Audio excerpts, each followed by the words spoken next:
Advocate ಈ ಥರ ಎಲ್ಲ ಮಾಡ್ತಾವ್ರೆ ಅಂತೇಳಿ ನಾನು ಅಸೆಂಬ್ಲಿಯಲ್ಲಿ ಮಾತಾಡಿದೆ ಅಧ್ಯಕ್ಷರೇ, ಜಗದೀಶ್ ಅಂತೇಳಿ. ಅವನು ಅದ್ರ ಬಗ್ಗೆ ನಾನಿಲ್ಲಿ ಮಾತಾಡಿರೋದು ನನ್ನ ಹಕ್ಕು.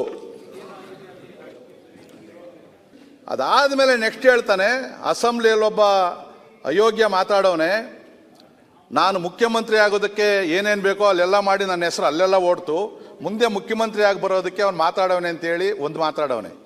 ಧರ್ಮಸ್ಥಳಕ್ಕೆ ನಾವು ಹೋಗಿ ಬಂದ್ವಿ ಅಧ್ಯಕ್ಷರೇ, ಯಾವುದೋ ನಾವು ಪಕ್ಷದ ಜೈಕಾರ ಹಾಕಿಲ್ಲ, ಪಕ್ಷದ ಪರವಾಗಿಲ್ಲ, ನಾವೆಲ್ಲ ಕೂಡ ಭಕ್ತರಾಗಿ ಹೋಗಿ ಬಂದಿದ್ದೀವಿ. ತಾವು ಹೋಗ್ತೀರಿ, ನಮ್ದೇನು ಅದರಲ್ಲಿ ಯಾವತ್ತೂ ನಾವು ಅದರಲ್ಲಿ ರಾಜಕೀಯ ಮಾಡಿಲ್ಲ, ಆ ಕಡೆ ಹೇಳ್ದಂಗೆ. ಅದಾದಮೇಲೆ 100 ಕೋಟಿ ರೂಪಾಯಿ ಧರ್ಮಸ್ಥಳದ ವೀರೇಂದ್ರ ಹೆಗ್ಗಡೆ ಹತ್ರ ಬ್ಲ್ಯಾಕ್ ಮನಿ ಇಟ್ಟವನೆ ಅಂತೇಳಿ ಓಪನ್ ಆಗಿ ಹೇಳ್ದ. ಅದು ಹೋಗಲಿ, ನೆನ್ನೆ ಅಲ್ಲೆಲ್ಲೋ ಬ್ರಿಡ್ಜ್ ಮೇಲೆ ನಿಂತ್ಕೊಂಡು ಅಳಾಳ್ಸಂದ್ರದ್ದು ಯಾವುದೋ ಒಂದು ಜಾಗ ತೋರಿಸ್ಬಿಟ್ಟು, ಈ ಜಾಗ ಧರ್ಮಸ್ಥಳದವ್ರದ್ದು, ವೀರೇಂದ್ರ ಹೆಗ್ಗಡೆ ಅವ್ರ ಫ್ಯಾಮಿಲಿದು, ಇವನು ಡಿನೋಟಿಫಿಕೇಶನ್ ಮಾಡಿಬಿಟ್ಟು ಬೇರೆಯವ್ರಿಗೆ ಮಾರಿಸವನೆ ಅಂತೇಳಿ ಮಾಡೋನು. ದಿನ ಅದಾಗ್ತಾ ಇದೆ. ನನ್ನ ಹಕ್ಕುಗಳಿಗೆ ಚ್ಯುತಿ ತರ್ತಾವನೆ. ನಾನು ಅಸೆಂಬ್ಲಿಯಲ್ಲಿ ಮಾತಾಡಿರೋ ಅಂಥ ವಿಚಾರಗಳು ಕೂಡ ಮಾತಾಡಿದ್ರೆ ನಾನು ಇನ್ನೆಲ್ಲಿ ಮಾತಾಡಬೇಕು? ಅದಕ್ಕೆ ನಾನು ಹಕ್ಕುಚ್ಯುತಿದು ರೆಕಾರ್ಡ್ ಸಮೇತ ತಮ್ಮ ಕೊಡ್ತಾ ಇದ್ದೀನಿ. ದಯವಿಟ್ಟು ತಾವಿಲ್ಲಿ ಹಕ್ಕುಚ್ಯುತಿಗೆ ಆ ಲಾಯರ್ ಜಗದೀಶ್ ಅವ್ರದ್ದು ಏನಿದೆಯೋ ಅದೇ ರೀತಿಯಲ್ಲಿ ಆ ತಿಮ್ರೋಡಿದು ಏನು ಹೇಳಿದ್ರು ದಯವಿಟ್ಟು ಮಂಡಿಸ್ಬೇಕು ಅಂತಕ್ಕಂಥದ್ದು ಈ ರೆಕಾರ್ಡ್ಸ್ ಕೊಡ್ತಾ ಇದ್ದೀನಿ. ಈಗ ಅನೌನ್ಸ್ ಮಾಡಬೇಕು.